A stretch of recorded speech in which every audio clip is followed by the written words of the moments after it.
Hello, I'm Greg Hunter. Welcome to USAWatchdog.com. With us once again, Professor William Black. And William Black, good to have you here.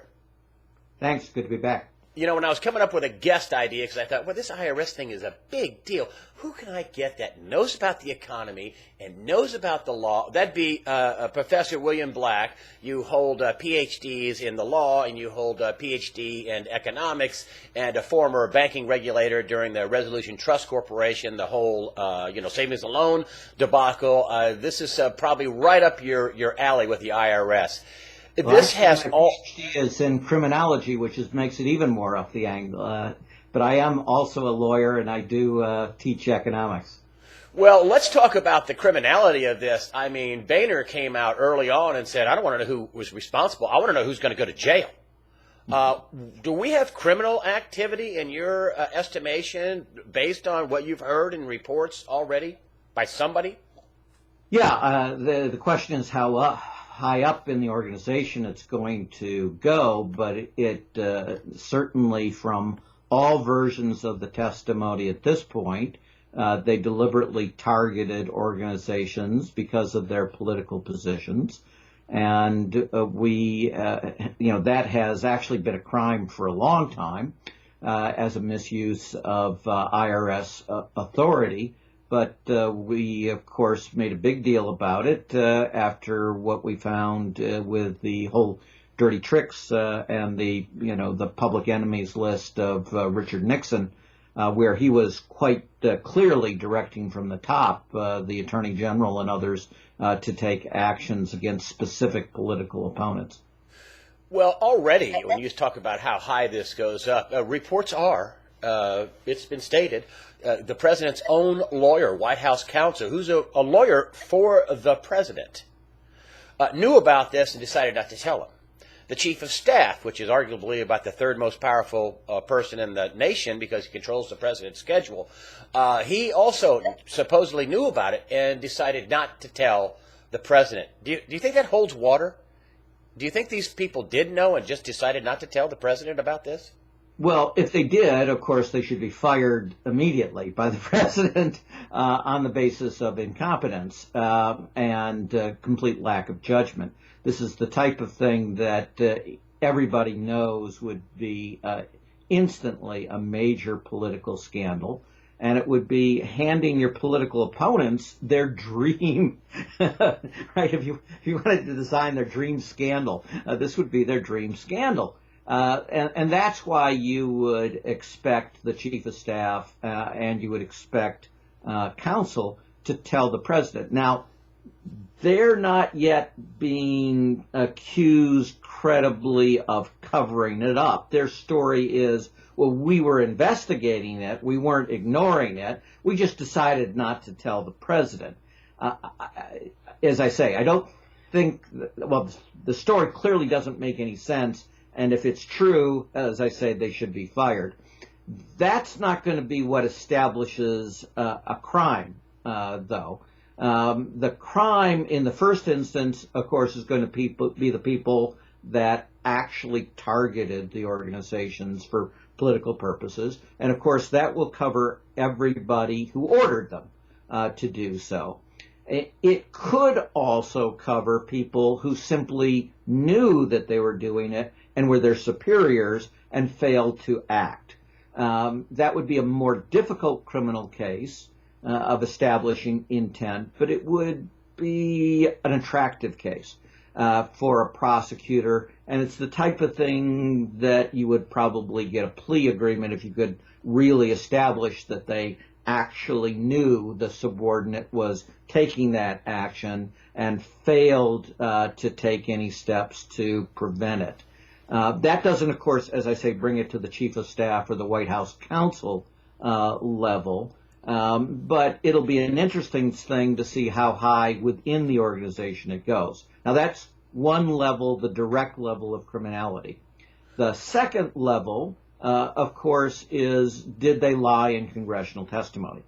And if they gave that testimony under oath, that, of course, can be perjury.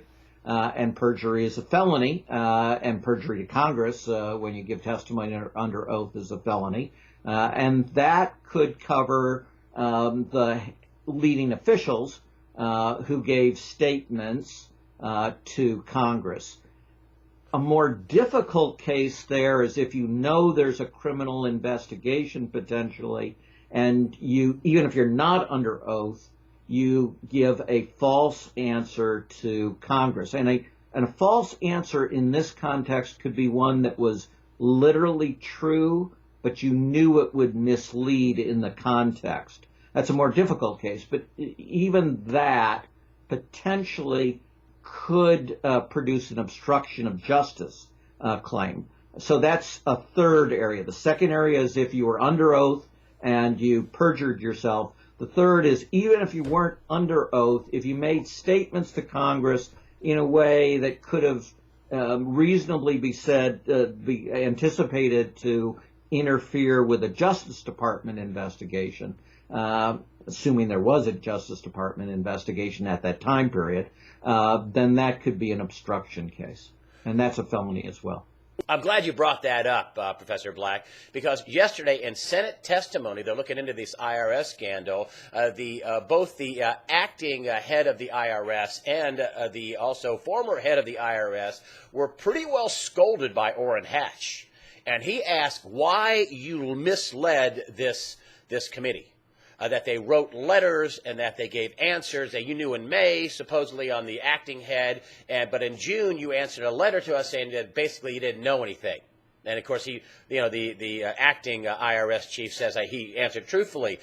Also, Orrin Hatch said that, and I want to ask you about this, is that you basically lied by omission. And in Congress, don't they have to testify everything they know? They can't leave anything out. They can't lie. Or Orrin Hatch is basically accusing them of lying by omission. Isn't this setting them up for a criminal charge?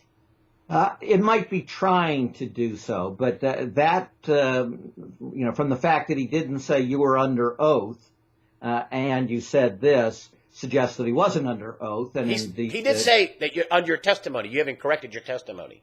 Yeah, but testimony normally is not given under oath. Increasingly it is. Members of Congress put the witnesses under oath, and they may have done so in this case. That's a factual question you need to check. But if Hatch didn't raise that, he wasn't being as good a lawyer as he could have been in sending a shot across their bow. The document production or the answers in writing, usually those are not under oath. They could be, but it's very unusual for Congress in those kind of follow-up requests to say that your response must be given under penalty of perjury. So that is less likely, given that description, to actually set up a perjury charge. To your question, do you have to tell the truth, the whole truth, and nothing but the truth? No. And indeed, we can go back to Richard Nixon, who famously on the tape said, perjury is a tough rap to prove. And indeed, it still is. For technical legal reasons, we make it difficult to get a perjury conviction. And usually Congress doesn't ask the questions sharply enough that it sets up a very good perjury question, I can tell you historically. But nonetheless, this is a giant political growing hairball.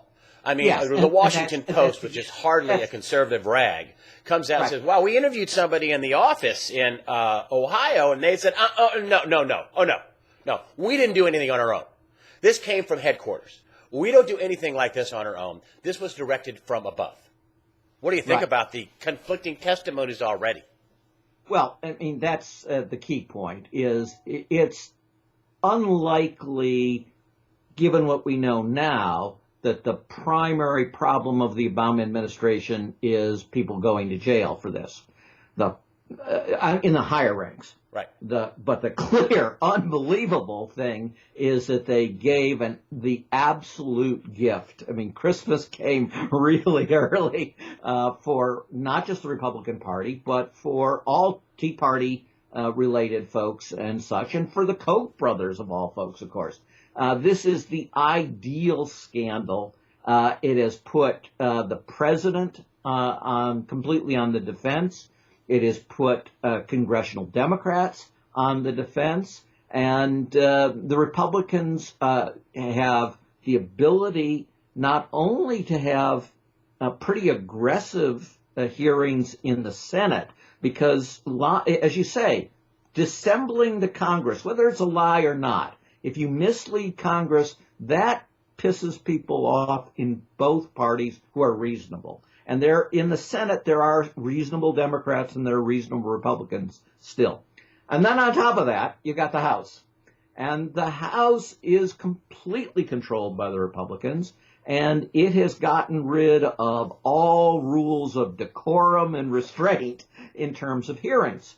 You've seen the kind of attacks that they put on just, a university law student type of thing, where they start calling her a whore and such. They don't call her as a witness, and then they do this.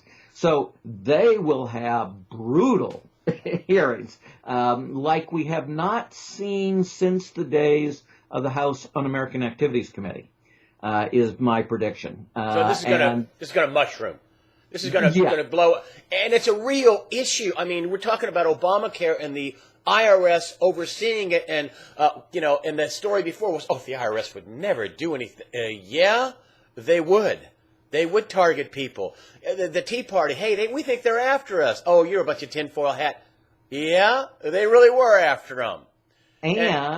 And this is everybody's fear, right? Yes. This is a real fear, not a made-up one, that you can produce incredible abuses of democracy if you can use the IRS as a weapon. And so this is one that really, really, truly has to live the old thing about Caesar's wife. And of course, Caesar's wife never did actually do that. But you must have the IRS absolutely born to the bone in every official that you will never, ever, ever use the power this way. They were stopping them from organizing. I mean, that's exactly, they were stopping them from organizing against their party against another party. I mean, that's outrageous. That's right. That's a core First Amendment activity, and I just wish the Republicans would have the same view about voter suppression. Well, with the ID, I have a theory about that. What can you do without an ID? I mean, come on, you can't open a bank account. You can't tell police, hey, I don't want to show you my ID. That's another issue. That isn't why they did it. That isn't why they did it. And everybody knows that's not why they did it. But I agree. These are the outrageous activities that deliberately target people's core democratic activities, like voting, like organizing to vote, like lobbying government on a position. Those are all absolute core First Amendment things, and it is precisely First Amendment activities that the IRS targeted, and it did so under the Obama administration, and at best, they were completely asleep at the switch in the higher ranks when all of this occurred. And, of course, the facts may show, we'll see how high up it went in terms of actual orders and how high up it went in terms of people knowing. And we'll see how high up it went in terms of people choosing not to investigate, right? So if you're a senior official and you get allegations that the IRS is being misused, do you simply ignore them, or do you take this seriously? Did they make a referral to the Inspector General? When did they make the referral to the Inspector General? These are all the kinds of questions that all Americans should want answered.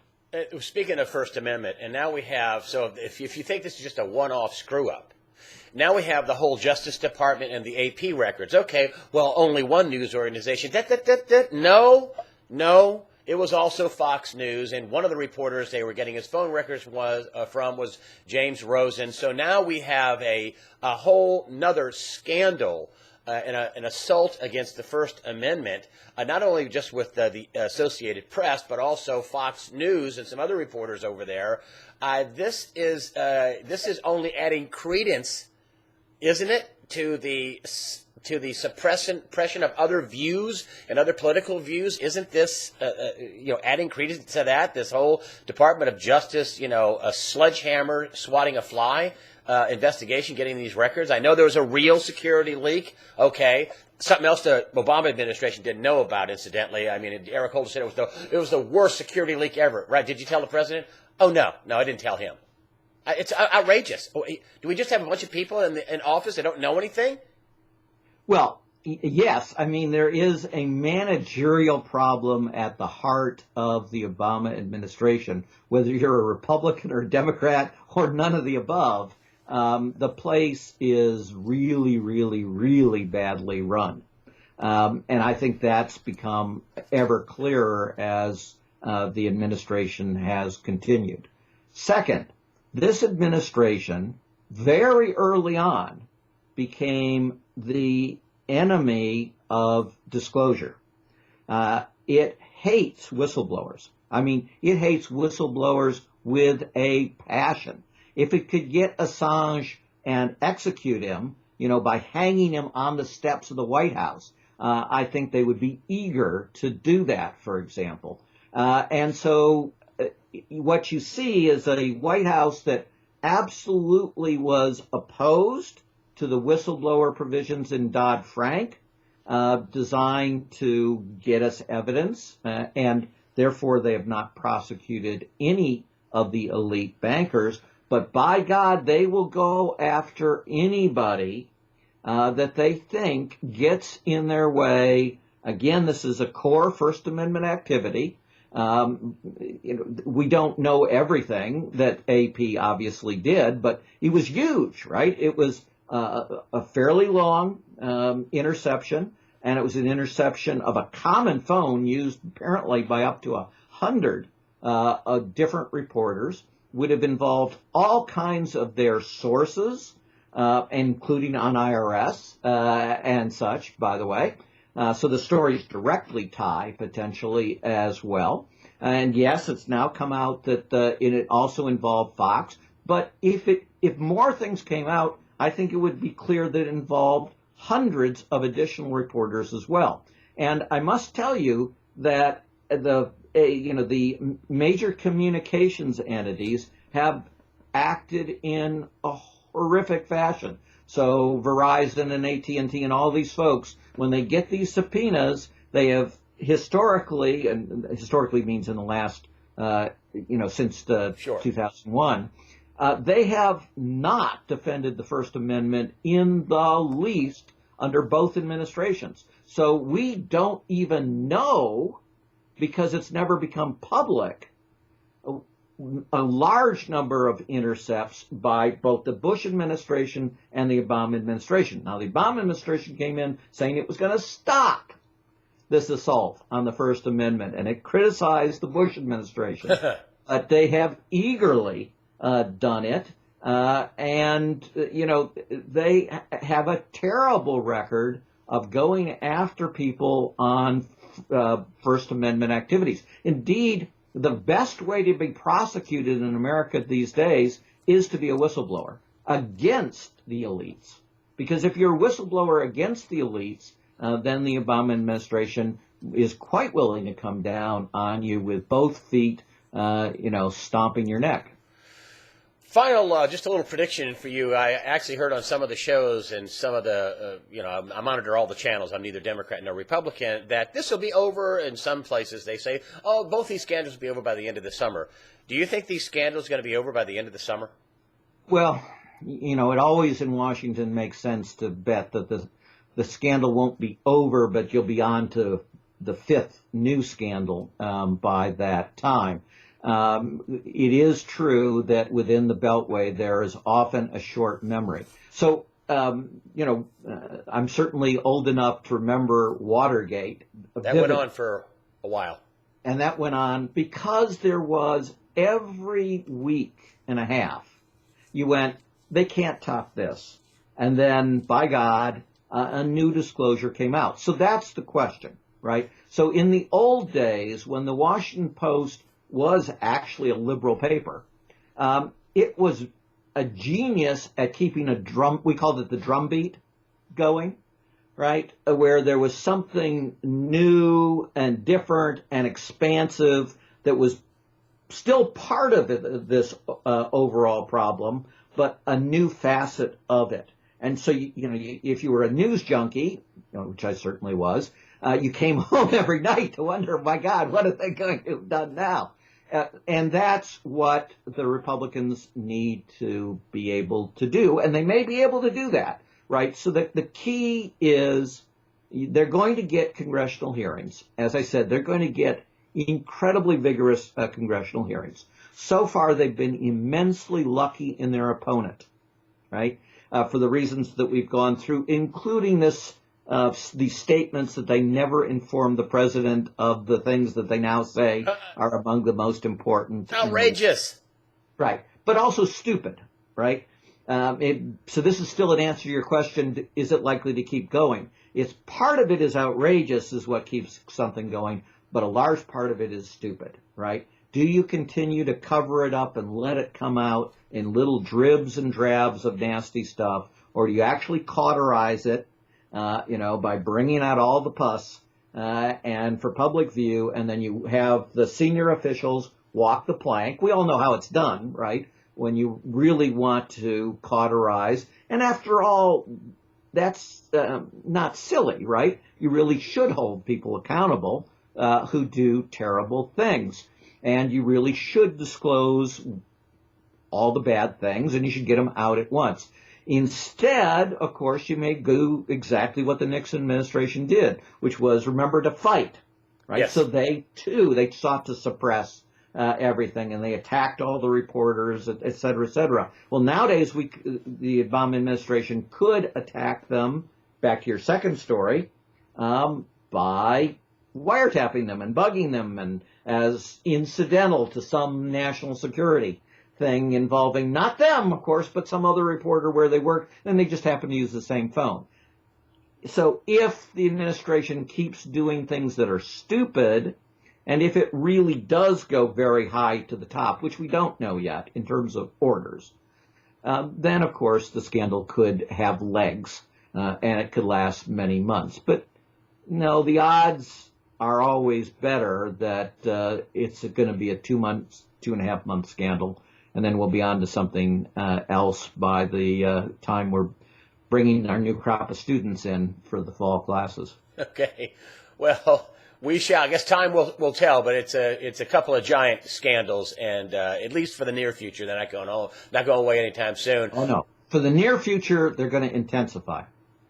It's all right. Professor Black, thank you for joining us today from University of Missouri, Kansas City with your shirt UMKC. Thank you so much for joining us today on USAWatchdog.com. Thank you so much. Take care.